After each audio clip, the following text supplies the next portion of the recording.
Vous ne vous êtes jamais demandé qui se cachait derrière vos marques d'équipements équestres préférées ?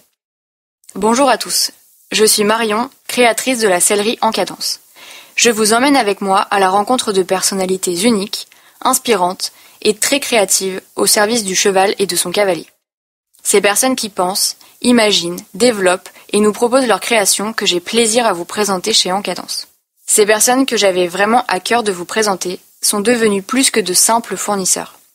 À travers ces épisodes, j'espère que vous pourrez comme moi découvrir ces entrepreneurs, leurs univers et leurs valeurs respectives.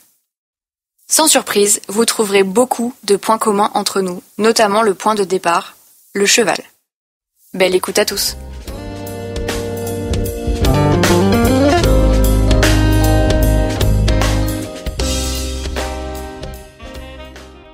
Bonjour Thomas. Bonjour Marion. Je suis super heureuse de te retrouver ici en Belgique, dans les superbes locaux Kentucky Horseware. Merci de nous avoir ouvert les portes de vos locaux pour ce moment en ta compagnie. Thomas, tu es le fondateur des marques Kentucky Horseware, Kentucky Dogwear et depuis plus récemment Grooming de luxe. En effet. Qui gravitent autour donc du cheval, du chien et de l'écurie. Donc tu as fait de ces marques des univers à part entière qui sont devenus incontournables pour tout cavalier d'aujourd'hui. Et ce, dans plus de 55 pays à travers le monde. Donc, félicitations. Et pour commencer, pour les clients actuels ou les futurs clients qui découvriraient ces marques, est-ce que tu pourrais nous donner quelques informations sur toi, ton parcours ? Quelle est un petit peu l'histoire derrière ces trois jolies marques ? Je suis Thomas Teutens, né ici à Rennes, où l'entreprise a été fondée. J'ai étudié aux Pays-Bas, marketing, et après mes études marketing, j'ai déménagé 3 ans en Chine, où j'ai travaillé pour l'entreprise familiale qui est dans le textile, qui fait tissage, induction, lamination de tissus synthétiques. Pour tout ce qui est armée, donc l'armée française par exemple utilise les tissus de chez Concordia, des marques de sport, etc. Donc il y a une vraie histoire autour du textile déjà. Oui, une vraie histoire autour du textile. Et donc après avoir vécu 3 ans en Chine, où j'ai commencé une usine de lamination et induction pour l'entreprise familiale, j'ai voulu redéménager en Europe et créer ma propre société. J'ai eu l'envie vraiment d'avoir ma propre société parce que je me suis dit travailler pour une entreprise familiale, c'est pas toujours très très facile. Par contre, créer ma propre entreprise, c'était pas facile non plus. Les premières 4-5 années de Kentucky, c'était une horreur. J'ai perdu beaucoup d'argent. J'ai eu beaucoup de nuits blanches où je savais pas comment faire, où terminer et où commencer. Comme beaucoup d'entrepreneurs quand ils démarrent dans leur vie. J'étais virtuellement faillite. Mais du coup, tu es aussi cavalier passionné ? Oui. Depuis petit ? Je suis passionné depuis que j'ai 5 ans. On a toujours eu des chevaux à la maison. J'ai monté un concours complet jusqu'à mes 21 ans. Et puis à mes 23 ans, j'ai déménagé en Chine. Donc j'ai dû arrêter... Une petite pause. Ouais, une petite pause. Et la petite pause de 3 ans, c'est devenu plus longtemps parce que comme j'avais créé Kentucky, je n'avais plus le temps et ni les moyens de pratiquer mon sport préféré. Je comprends bien. J'ai eu peu de temps aussi ces 2 dernières années pour monter, donc je comprends très bien. Et du coup, comment est venue la naissance de Kentucky en fait d'où est-ce que ça part ? Quand je suis rentré en Europe, pour un peu remettre mes pieds sur terre, j'ai été travailler pendant 2 mois chez Raf Koermans, un cavalier belge de complet, dans les écuries. J'ai fait les box, j'ai monté des jeunes chevaux. Et là, je me suis dit que quand même beaucoup de matériel, d'équipement, était pas fabriqué des meilleures bases textiles, qu'il y avait beaucoup de cheap, que la qualité n'était pas au top. Et donc je me suis dit, à mon avis, je peux faire ça bien mieux. Et c'est de là où j'ai eu l'idée.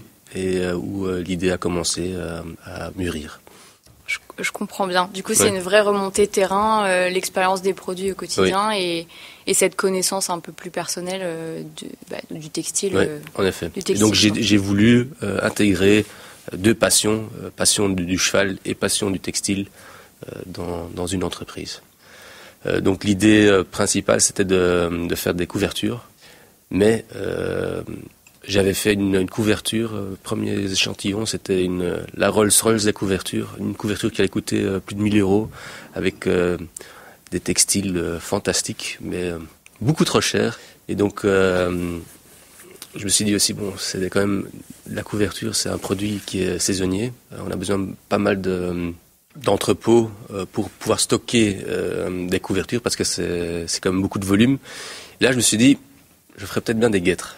Des guêtres, il n'y a pas de saison, c'est petit, ça a une valeur ajoutée assez grande. Hein. Une paire de guêtres, on est facilement à 120, 150 € dans une petite boîte comme des boîtes de chaussures. C'est facile à stocker, facile à expédier dans le monde entier. Et donc j'ai commencé avec des guêtres pour chevaux. Donc 6 produits, guêtres antérieures, postérieures, guêtres de crosse et un protège-queue, qui est toujours dans la gamme. Qui est toujours le même depuis le début. Qui est toujours le même depuis le début et qui a toujours une croissance entre 30% et 20% chaque année. Donc il y en a toujours plus dans le monde, c'est génial. Voilà. Du coup, le lancement, là, les premiers produits sont sortis en quelle année ? Fin 2010, début 2011. C'était pas facile parce que je faisais tout seul. Donc développement de produits, marketing, expé. Je faisais les cartons moi-même. Oui. Tout de A à Z, seul, jusqu'à fin 2014. Donc en 2014, j'ai eu premier employé, en 2014 et 2015, la deuxième. Ok. Voilà. Donc d'un coup, pof, ça s'est... Oui. Et en fait, depuis 2015, on a toujours eu une croissance de plus 50% chaque année. Et là, cette année, on est sur une croissance de 160%, grâce à Covid. Donc en l'espace de quelques années, vous avez vraiment réussi à vous implanter sur ce marché de l'équitation qui n'est pas toujours très simple et qui est très différent d'un pays à l'autre. Donc vous avez commencé avec des protections pour chevaux. Et aujourd'hui, vous avez une gamme qui est très complète. En fait, aujourd'hui, on a une gamme on fait pratiquement tout pour les chevaux, sauf briderie, selle et produits de soins. Oui, tout à fait. Tout le reste, on fait. Oui, c'est vrai qu'on peut équiper entièrement son cheval avec du Kentucky, que ce soit du textile ou des protections ou des accessoires. Et là, à ce jour, vous comptez à peu près combien de références au total ? On a 350 produits et 1800 références. Ok. Donc par exemple, une sangle mouton qu'on a en 2 couleurs et 5 tailles, ça fait 10 références, mais un produit. Ok. Ouais. Donc il y a une belle croissance en termes de nombre de produits également. Est-ce que tu te souviens de notre premier échange, de notre première rencontre ? Ah oui, comme hier. Moi aussi. Et c'était ici en plus. Ouais, non, mais la première fois, c'était un échange par mail. Oui. Parce que j'avais jamais vu un business plan qui était si professionnel d'une jeune, ou même en général de quelqu'un qui veut se lancer dans le monde équestre. On reçoit entre 3 et 10 demandes de nouveaux magasins par jour dans le monde entier. Ah oui. Donc on voit beaucoup. Mais c'était la première fois où c'était un business plan qui était vraiment bien étudié. Et un business plan de 20 pages, avec les concurrents, tous les acteurs majeurs dans le monde équestre. C'était vraiment phénoménal. Donc j'ai tout de suite cru dans le projet. Et d'ailleurs, j'ai toujours dit aussi que si le projet n'a pas lieu, que tu étais toujours le bienvenu chez nous pour venir travailler chez nous. Je note, c'est gentil. D'ailleurs, si tu arrêtes, tu peux toujours commencer chez nous. Ça marche, c'est bon, j'ai un parachute, tout va bien.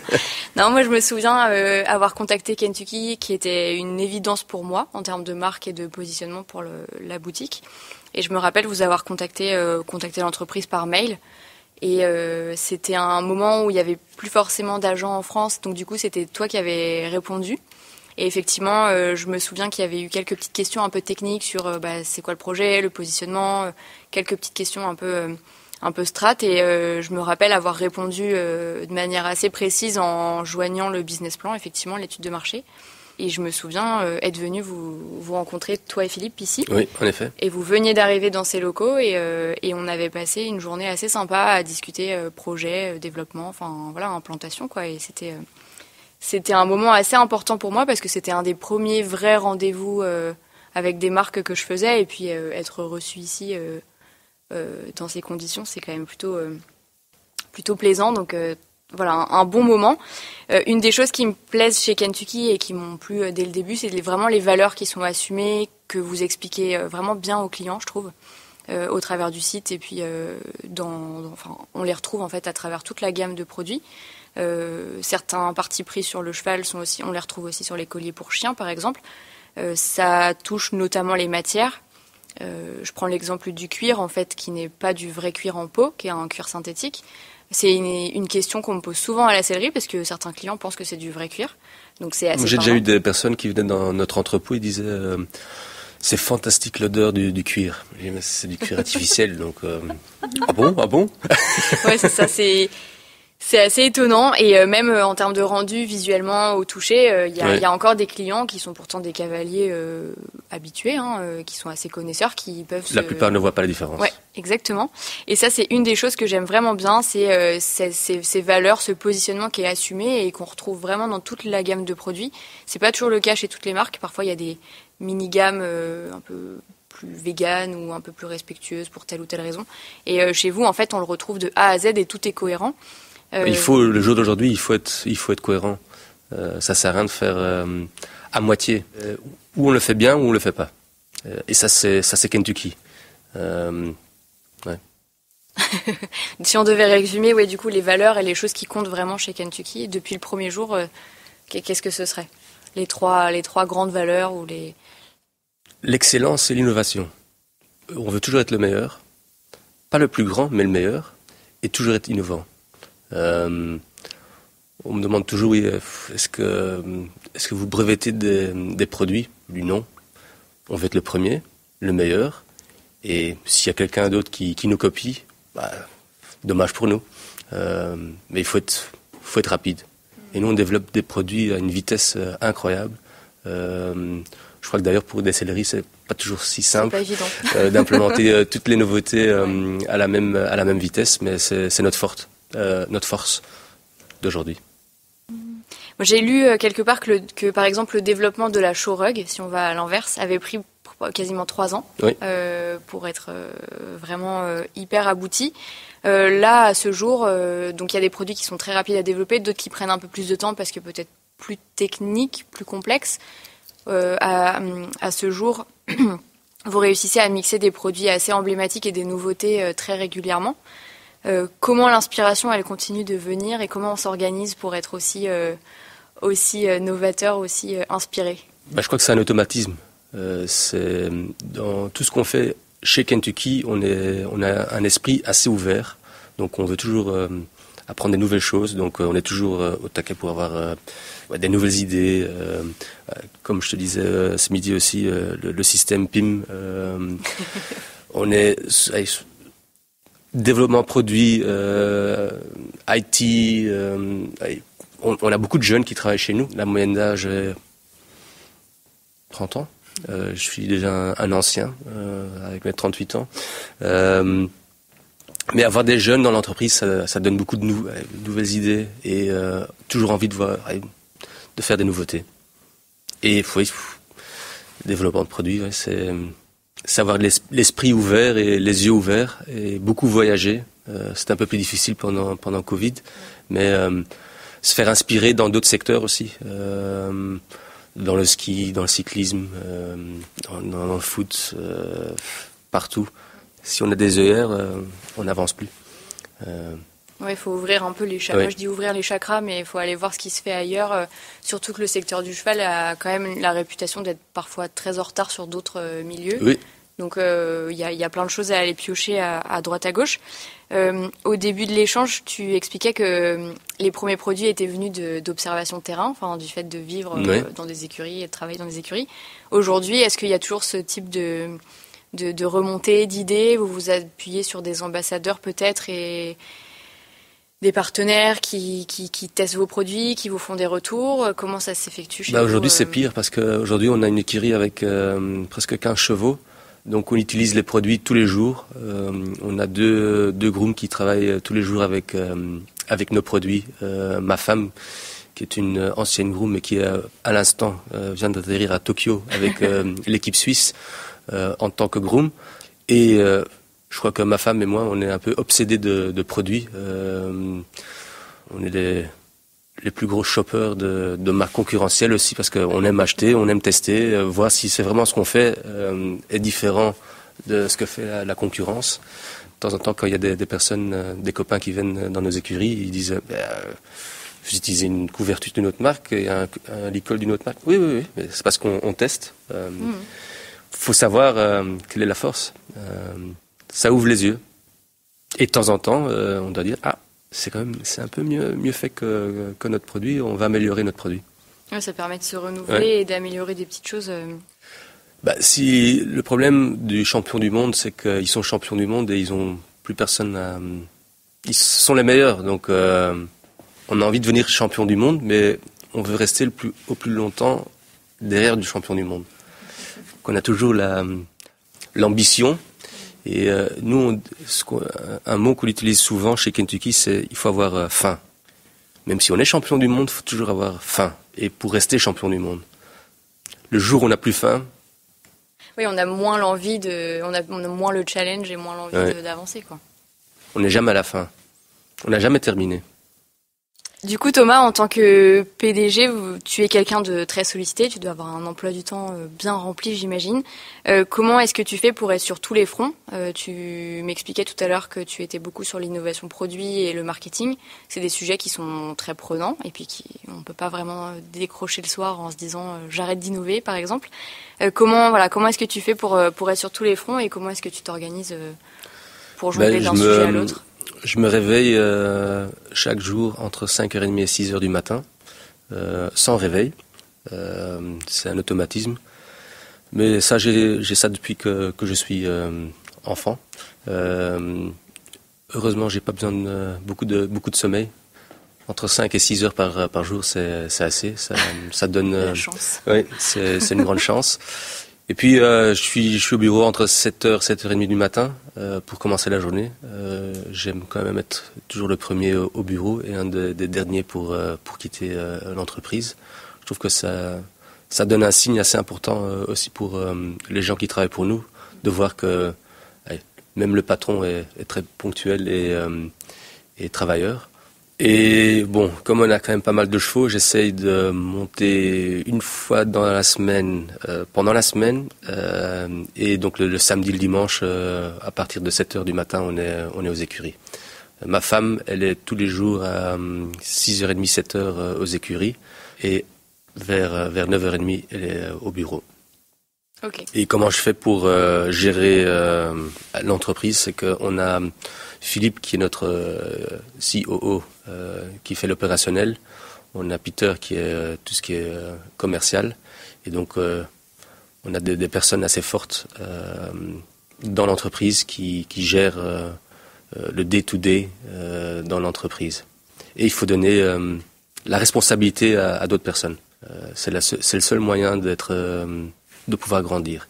Et un grand avantage, c'est que je suis le seul actionnaire aussi, donc je suis le seul capitaine sur le bateau. C'est quand même beaucoup plus facile aussi de prendre des décisions quand on est seul. J'imagine. Là, à ce jour, du coup, l'équipe Kentucky compte 25 personnes. En effet. C'est ça, hein. Donc, en fait, c'est une équipe à taille humaine. On pourrait imaginer que c'est plus grand, plus impressionnant, entre guillemets, mais en fait, c'est 25 personnes. C'est une équipe à taille humaine. Ça se ressent dans les locaux. C'est des grands espaces très ouverts, tout le monde travaille plus ou moins ensemble, c'est très convivial, c'est très chaleureux. Je pense que ça doit donner envie à plein de gens de venir travailler ici en tout cas. Une autre chose que j'apprécie beaucoup chez Kentucky, c'est le fait d'avoir plusieurs interlocuteurs. Et je trouve qu'on garde beaucoup de proximité avec vous. En tout cas, je ne sais pas si c'est pour tous les revendeurs ou pas, mais pour ma part, je compte quand même pas mal d'interlocuteurs différents en fonction des sujets. Et ça doit être quelque chose qui vous tient à cœur, malgré le fait que l'entreprise grandisse, j'imagine. Comment est-ce que vous cultivez ça en interne, la proximité au sein de l'équipe et puis avec les clients? C'est difficile. Je crois que c'est naturel. Je crois qu'on ne doit pas faire grand-chose pour que c'est vraiment... comme je disais aussi avant, pour moi, un fournisseur, c'est plus important qu'un client, entre parenthèses. Mais il faut avoir du respect pour tout le monde. Bien s'entourer et oui, avoir du respect. Et les personnes qui travaillent pour nous doivent avoir du respect pour tout le monde aussi. Ça se ressent. On le disait en début d'échange, donc Kentucky est aujourd'hui présent dans plus de 55 pays dans le monde. Et dans ces 55 pays, vous ne vendez pas en direct. Vous vous appuyez systématiquement sur des revendeurs, des celliers comme en Cadence qui revendent vos produits. Je crois savoir que vous faites une sélection assez pointue de revendeurs et que vous avez vraiment cette volonté de ne pas être vendu partout, de vous associer à des selleries bien spécifiques. Et des selleries qui jouent le jeu. On n'aime pas travailler avec des opportunistes. Alors, dans ce contexte, pourquoi avoir choisi d'associer Kentucky à En Cadence, par exemple ? Parce que dès des premiers échanges par email, on a vraiment senti que il y avait les mêmes normen en néerlandais, les mêmes valeurs. Il va y avoir des mots. Ouais. Oui, les mêmes valeurs que chez nous. Et c'est un feeling, on l'a ou on l'a pas. De temps en temps, il y a des personnes qui nous contactent, qui viennent avec des gros budgets. On a des gros projets, mais tu ressens pas à la personne. Je dis non.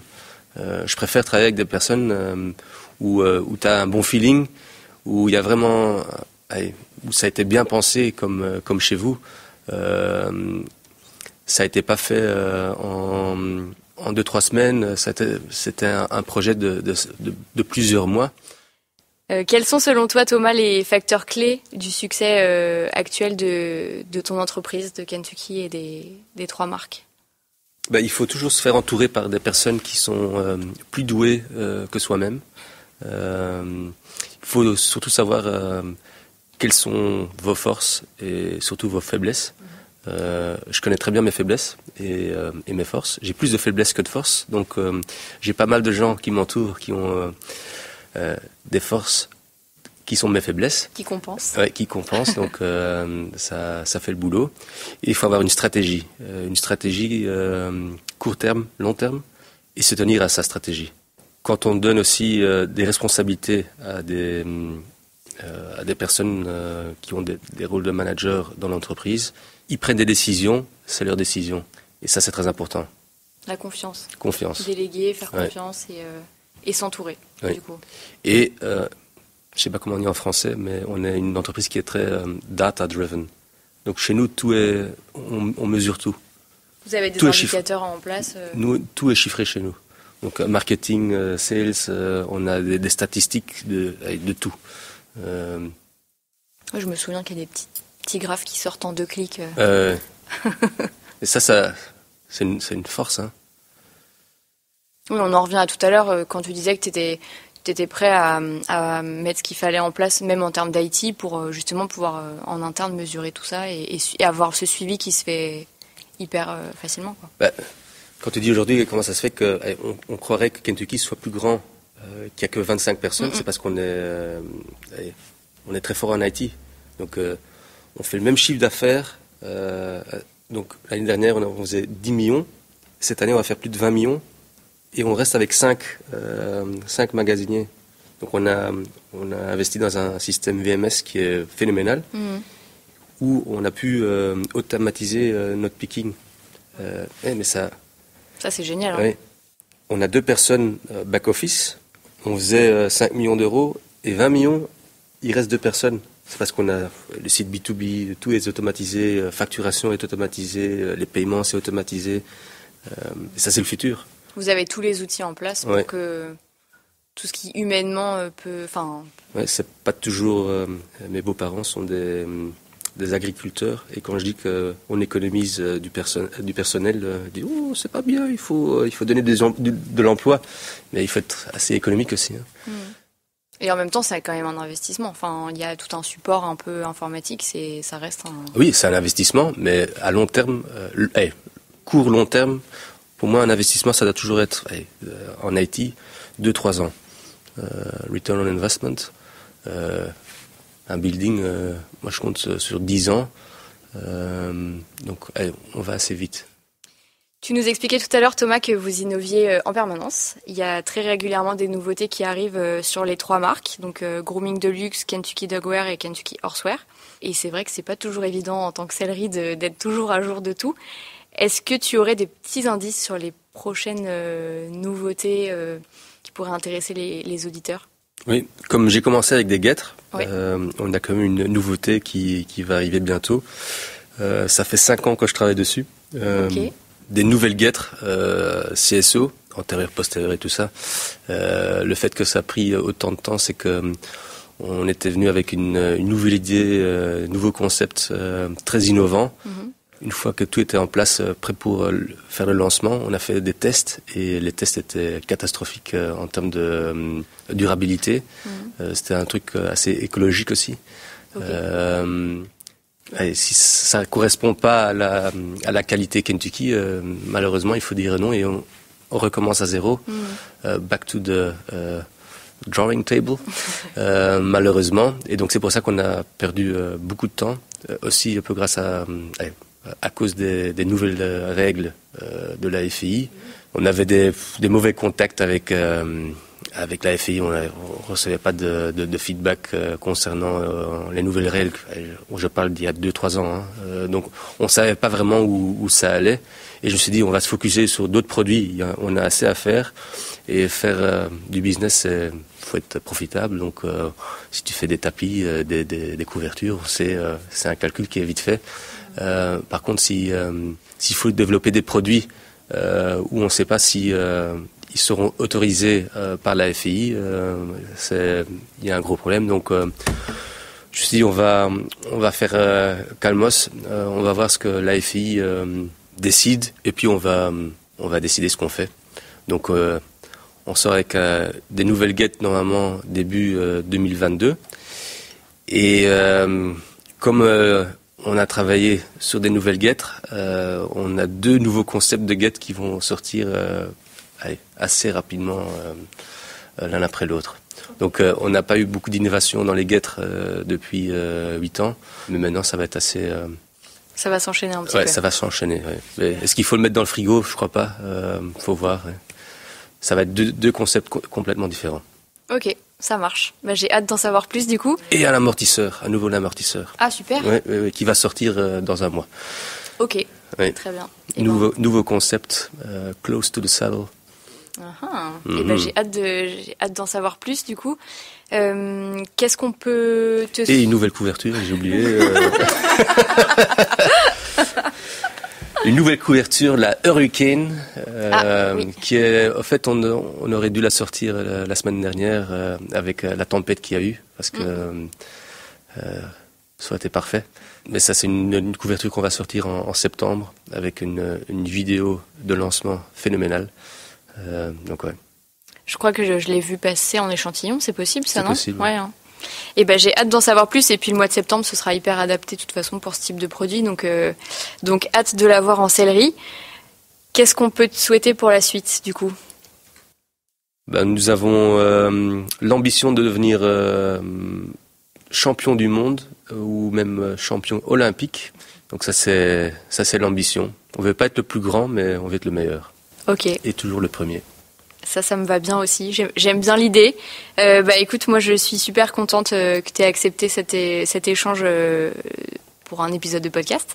Je suis très heureuse de travailler avec les 3 marques au quotidien à la sellerie. Nous aussi. Ça fait plaisir. Ouais, vous représentez quand même une part non négligeable de En Cadence, des produits et des valeurs du positionnement. C'est hyper important pour moi de continuer à travailler ensemble. Et pour nous aussi, c'est toujours important d'avoir des ambassadeurs comme En Cadence qui mettent les produits vraiment en avant. Et dans ce cas, continuons à travailler comme ça avec toutes ces bonnes ondes et merci beaucoup pour cet échange, Thomas. Je vous en prie. C'est déjà la fin. J'espère que cet épisode vous aura inspiré. Vous pourrez retrouver toute l'actualité En Cadence sur notre page Instagram @sellerieEncadence, ainsi que sur notre site internet, sur lequel vous pouvez maintenant retrouver une partie de la boutique. À très bientôt.